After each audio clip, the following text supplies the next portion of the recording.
Ted.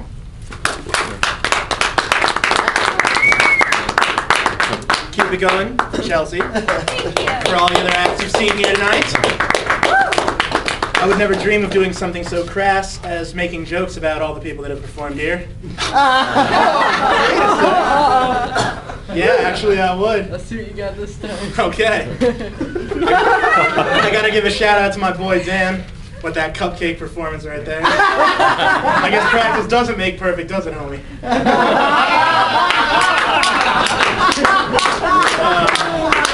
Dan knows I love him. Was Glenn still here?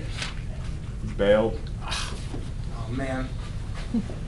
I thought. Anyway. Yeah, I want to hear it. Yeah. I want to hear it. His lyrics are really good, but did any of you guys get like a kind of they were written on human skin type of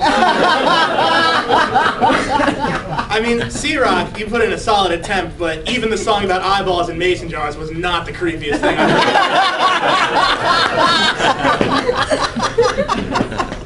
Sean Ravenfire, I can't even. I was going to make fun of your boots and your pink hat, but what the? You are the best writer. Like, give it up for Sean Ravenfire. And I wish I had your fashion sense, too. I mean, all of you guys. Pal Frank back there. Thanks, man. No problem. I would have given anything to look like you guys in high school. Jesus. I was about 3/4 as tall and exactly the same weight. Even better, we look like it when we're 28. There you go. Now, what else? So, you guys see the trailer for the new Star Wars prequels? Okay. Some of us. Did you see any of the other Star Wars movies? I'm told they're relatively popular. For the entertainment of basically the 5 people I knew before I came down here, I'm going to talk a little bit about Star Wars. Namely, everything that I hate about Star Wars. Because George Lucas's ignorance fascinates me. It's endless, and there's always something new to discover. Like, George Lucas doesn't understand anything about anything, and it's really beautiful to me that he's managed to be a filmmaker for as long as he has. Like, oh, I was trying to be all sneaky and like, ooh, look at my notes, but I was on the wrong page.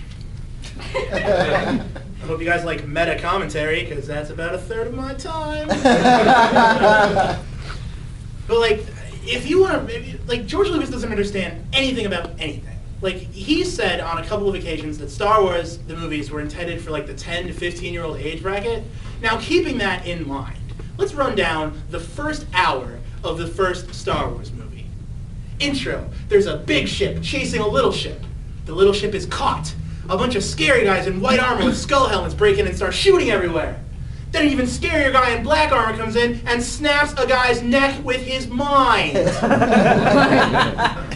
Cut to a desert planet, where a young and idealistic man has his dreams crushed by the grim realities of space poverty. His aunt and uncle are then robbed and then just, like, all sorts of shot. He goes to the big city, where there's immediately dismemberment for no reason, a murder over a black market deal gone wrong. Then he goes to space, and they get captured by the evil space authorities. There's genocide on an unimaginable scale. They get thrown in a prison cell to break out, only to find a murderous tentacle monster in the garbage. I don't know about you, but I don't think that's appropriate for children. I think George Lucas might not know exactly what children are. The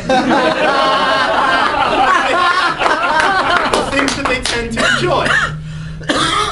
He certainly does not understand very much about environments. A lot of what I just talked about takes place on Tatooine, which is, as I said, a big desert planet, completely devoid of plants, but it has air, and like people live on it. Like, there's little people, and then there's gnomes that travel around in an RV and they torture robots for fun. There's big sandy buttholes in the middle of nowhere. Giant criminal slugs can throw their enemies in there, you know? Tatooine's a fun time for everybody. Then the next movie, there's Hoth, the big winter planet, which the only creature on it is a big abominable snowman. Like, I saw that scene where, you know, Luke is hanging upside down and he fights off the Yeti. But, like, what did that thing eat for its entire life. You know? It's a very, very big carnivore. I don't know if there was I don't know. I don't understand. That's what I'm saying. And I can't even begin to get started on the Jedi. I was young when I watched Star Wars, so I took a lot of my early life advice from Jedi Masters, which in retrospect, I could have chosen better. Do or do not. There is no try. If it's not effortless, fuck it, don't do it.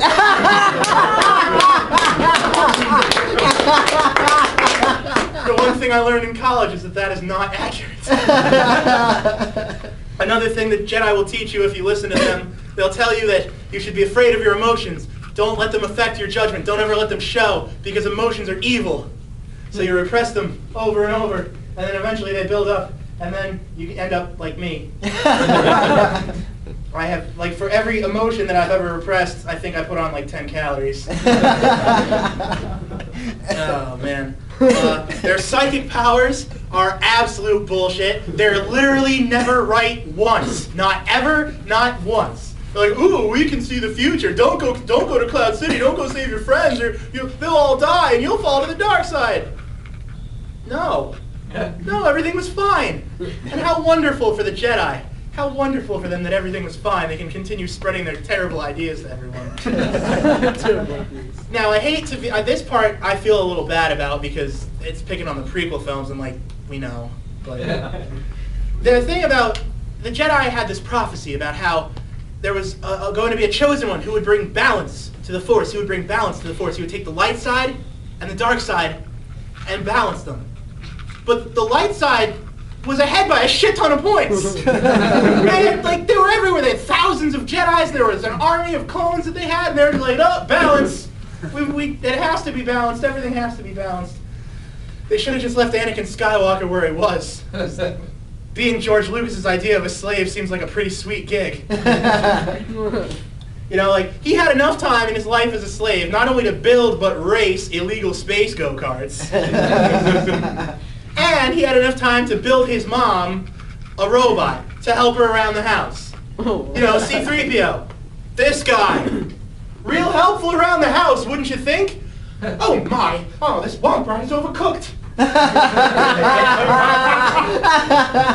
The odds of me being able to have dinner prepared successfully are approximately 3,720 to 1. Those are the actual odds of getting through an asteroid field.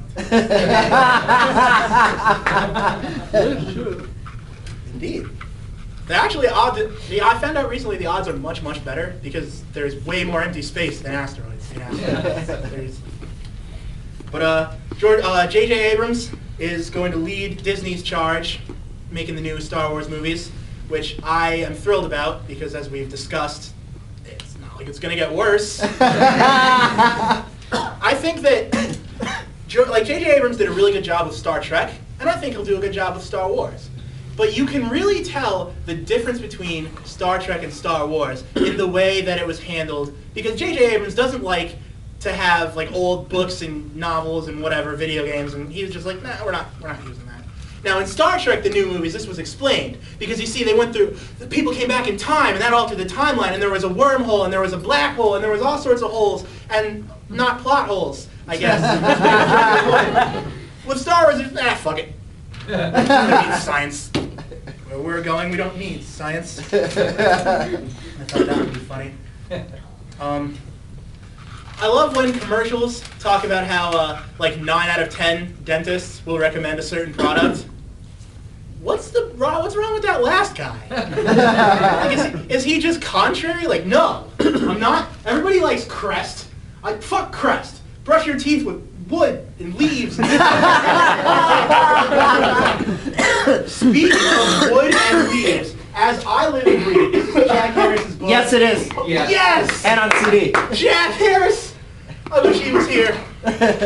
What would it be like if Jack Harris was here?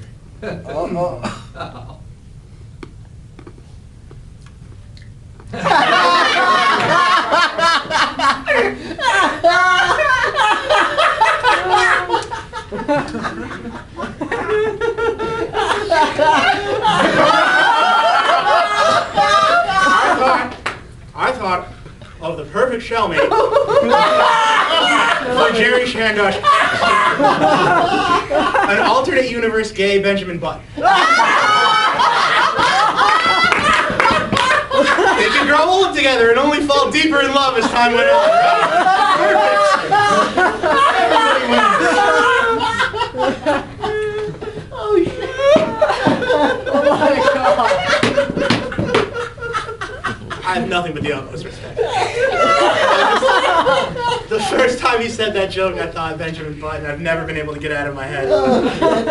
Oh god. So, my drug dealer quit the game to go to fashion design school. That's the problem with this world today. Everyone chooses style over substance. I know. I'm corny. Forgive me. I'm flailing. Let's see, what else do I have? I got a pet seahorse for Christmas. I named it Land Biscuit.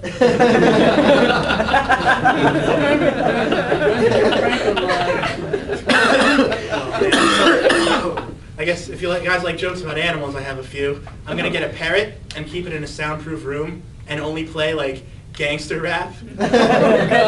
Like real early 80s or late 80s, early 90s, like NWA type shit. So then whenever I bring the parrot out, I'll take it to like family gatherings. Like, oh, can I play with your parrot? Ah, fuck the police!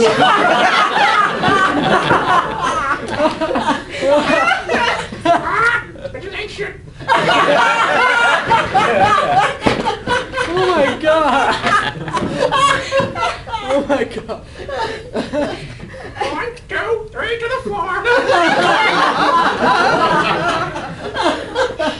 A lot of people get surprised when I make jokes about hip hop. I mean, I know those aren't really like very deep cuts, but I do know a little bit more about hip hop than my white roundness would imply.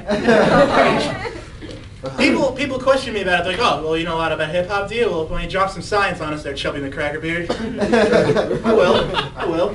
When I was a youth, I got really into DMX, which is another in the series of 4 choices that I've made. It hasn't really aged well, but as an early influence, it was very valuable. Do you guys remember Fire Safety Week?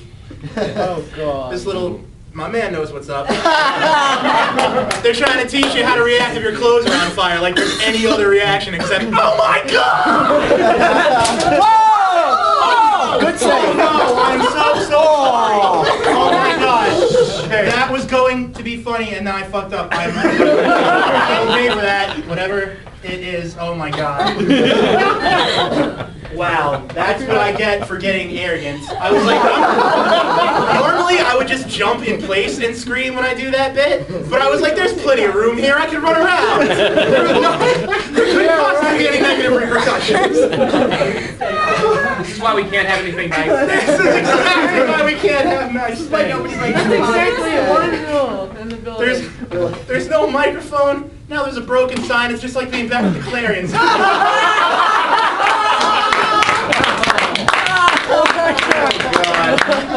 So pretend I didn't run around like a moron and break something there. What I would do back in Fire Safety Week, my teacher called on me and asked me what the 3 steps were that you're supposed to take if you should happen to find yourself on fire. And I said, stop, drop, shut him down, open up shop. Oh, no, most of you got that joke.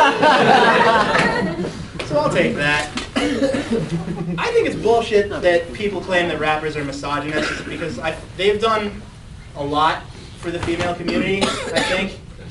I mean, how many girls would not have huge fur coats and giant rings if it weren't for like Biggie making that popular?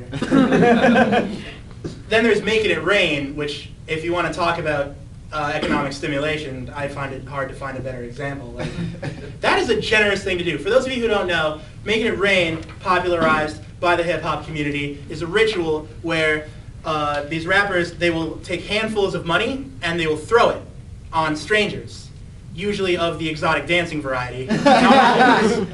Not always.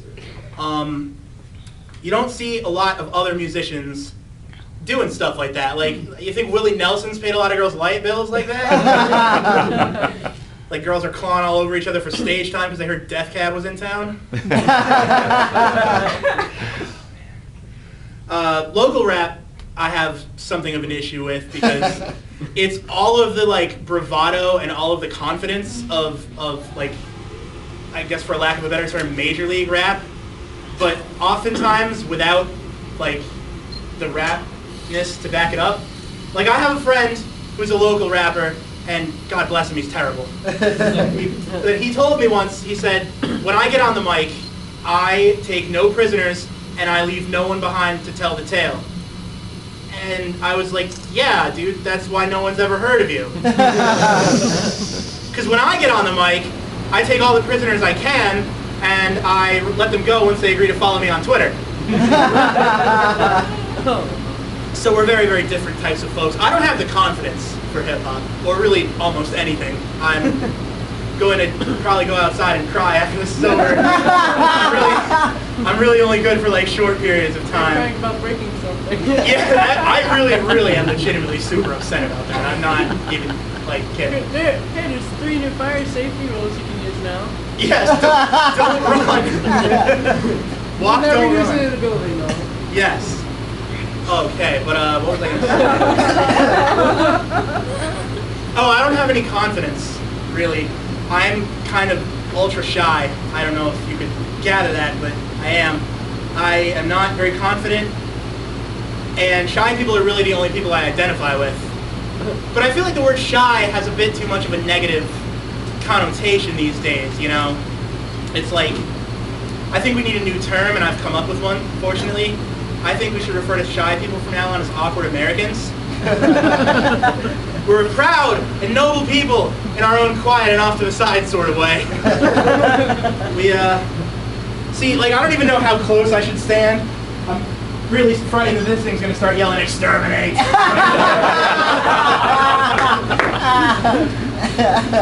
can watch Doctor Who. But, yeah, so we should start referring to shy people as awkward Americans, I believe, because we're marginalized kind of in our society. I think we should have some like benefits, nothing major, like just a couple of modest assistance programs, like some state-run seminars where you learn how to make eye contact with people who are pretty. Half off our dating site registration fees, maybe. Some kind of food stamp program we could redeem for tissues and bottles of hand lotion.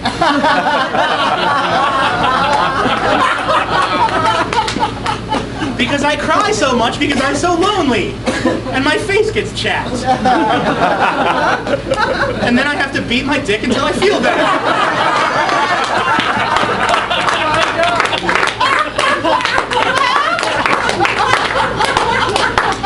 It wouldn't be an open mic if I didn't make that joke. Some traditions are worth keeping. So I'm a rather shy lad. I have tried the online dating thing, as have most, if not all, of my comedian brethren. It's in the contract, look it up. We all have online dating jokes. Mine was, I got on there, I made my prof. I was feeling extra douchey one day. So I went on OkCupid, I made my prof. I changed all my deets. I was feeling legit. So I started scrolling through my matches. And the first one I hit on is this gorgeous blonde girl in like this all black leather type outfit, and I'm like, oh my god, she likes Batman too.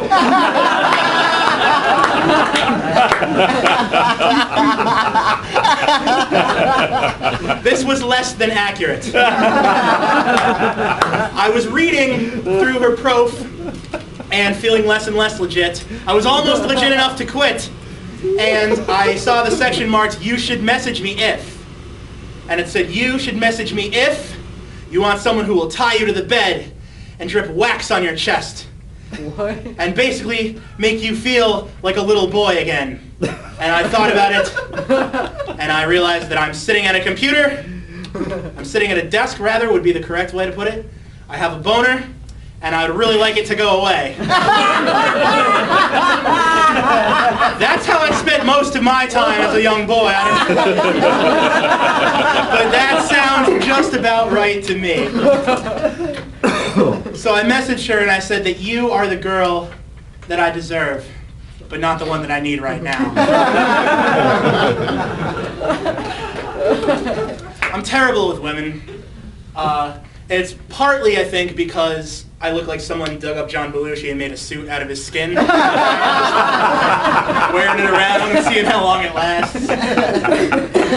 It's partially because my beard may or may not be ironic. I think it's trying to be ironic, but I'm trying to grow it seriously. And just I almost got the inverse question mark thing going here. That's going to be, as soon as I get that grown in, I'm going on my crime spree. They'll never guess it was me. I'm the brain teaser. Clues all over the place. Anyway. I'm sorry. Doing that last year got me thinking about that. I'm kind of stuck on it. But, what the fuck was I saying? Probably not. Oh, so I don't like one-night stands. To me, one-night stands are a lot like Michael Bay movies. Like, yeah, the last 5 have been bitter disappointments, but this one looks promising. So you go in fully prepared to have a better than adequate time, but after 45 minutes of the same mediocre action and boring dialogue that you're used to, the only thing on your mind is just filming video to upload to the internet later and running the clock out. Speaking of Michael Bay movies, I'm a little bit of a fan of the Ninja Turtles. You're wearing it right now. I am. I downplayed how much I like it for humorous effect. But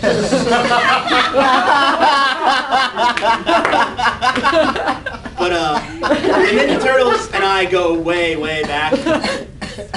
They vex me. They vex me, they do. I never liked this one. I thought about taking a Sharpie and coloring his mask in purple so that there would be 2 Donatellos. Because that way you have a backup guy who does machines, you know, just in case someone else needs machines done. But Michelangelo was never serious enough for me. I thought about, like, because I bought into the hype. I thought, you guys are the first and last line, excuse me, you guys are the first and last line against some serious extra-dimensional evil. So why don't you leave the cowabunga shit at home and get serious? Get a weapon that's made out of metal. What's wrong with you? Seriously, cowabunga, dude? Is that the guy you want protecting you from Bebop and Rocksteady next time they come a calling? You want, hey, cowabunga, please drive your Technodrome somewhere else. We're not feeling the vibes over here. All he fucking did was sit inside and hit blunts and eat pizza. How'd they get pizza delivered more than once is my question. I live in the woods and I can't get pizza delivered to my house. How's there somebody going down there like, oh yeah, well what you want to do is you want to take 96th Street to 4th Avenue, go down the manhole cover, proceed for a ½ mile south by southwest. If you pass the lair of the evil scientist who built the mouse robots, you've gone too far. We're going to need 3 larges with maple syrup and motor oil on them. You have to answer the door in a trench coat and a fedora. It's like, oh, how you doing, Mr. Ravenfire? See, I gotta dig in on you, Sean. Old habits die hard. So, the Ninja Turtles are silly, but I like them anyway. There's some other things that I think are silly. Star Wars is one of them. I wish that I had honed my time into more useful talents than how good I am at video games. Like, I wish I could, like, play the guitar awesome like you guys do, or write poetry, or jokes that aren't terrible, or, I don't know, work on my spatial recognition skills. But no, I'm super good at video games, because video games are improving at a rate that is far outstripping the real world. I was playing Skyrim, The Elder Scrolls V, Skyrim, when I wrote this joke, which was some time ago. But I thought to myself as I was sneaking across this windswept tundra with the breeze rustling the grass and the mammoth shit caking to my elven boots of eminent sneaking. And I drew back my dwarven bow of ultimate fire, and I took aim at a mammoth halfway across the map. And I thought to myself, wow, I could either do this or actually go outside. Like, we don't even have the Back to the Future level of technology yet. We don't even have the 80s future technology yet. Granted, it's still early in the year, so it's possible that they might catch up, hoverboards and whatnot, but we're falling way behind. You know, I'd like to travel to the future and just see what kind of stuff they have. I feel like it'll be neat, but I feel like even though the toys might change, people won't change. We're gonna still, as a species, we'll be having the same dumb arguments 1,000 years from now. Like if I traveled through time 1,000 years from now, there'd still be like a big space NRA rally somewhere, and then some old half-machine man would be floating at a podium going, "You can have my plasma cannon when you pry it from my cold, dead, cybernetic fingers." Everybody putting up like YouTube videos of other people cheering because, I don't know, whatever, we got off track. So wishing wells, right? There's a business model. Just throw all your change in this hole and all your wishes will come true. Yeah, right. Seriously, I wish I'd thought of it. I wouldn't be here, I'd be swimming around in my Scrooge McDuck money hole. Doing a backstroke through a pile of state quarters. It's not like we give our change to homeless people, right? You may as well put it in a wishing well. I'm relatively new to homeless people because, as I mentioned earlier, I live in the woods. I live about an hour here in the Poconos, for lack of a more descriptive term. But I have something that I feel is roughly analogous to homeless people. It's prepared me in a big way, and that's deer. Because the school of thought, when you first see a homeless person, you first see a deer, the thoughts are almost the same. It's like, wow, what a mysterious and beautiful creature. I'm going to follow it and see what it does. How lovely that we get to partake in nature like this. But then the 150th time they run out in front of your car, you're like, maybe I shouldn't even hit the brakes this time. Maybe I can get some sort of Guinness World Record for vehicular man/deer slaughter. And that's the end of my joke about wishing wells. As well as, I believe, the end of my set. So give yourselves a round of applause for coming out. On the square for having us. Thank you all so much. Have a good night. I just want to thank everyone.